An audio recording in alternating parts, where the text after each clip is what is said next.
पण सुरुवातीला पाहणार आहोत आजच्या लक्षवेधी अशा महत्त्वाच्या बातम्या। पहिली लक्ष वेधून घेणारी बातमी आहे ती म्हणजे मनसेच्या बैठकीची। उद्धव ठाकरे यांच्या शिवतीर्थावरील भेटीनंतर राज ठाकरेंनी आज मनसेची स्वतंत्र बैठक बोलावलेली आहे। या बैठकीमध्ये आगामी निवडणुकांबाबत राज ठाकरे पदाधिकाऱ्यांशी चर्चा करणार आहेत। या बैठकीचा आढावा आपण या बातमीपत्रातून घेणार आहोत।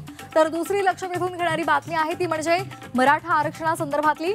मराठा आरक्षणाबाबत हैदराबाद गॅझेटियर अधिसूचनेला आज 2 संघटनांनी हायकोर्टामध्ये आव्हान दिलेलं आहे। अधिसूचना बेकायदेशीर असल्यामुळे रद्द करावी अशी मागणी या संघटनांनी या याचिकेद्वारे केली आहे। या याचिकेमध्ये सर्वोच्च न्यायालयाच्या निर्णयाचा सुद्धा दाखला दिलेला आहे।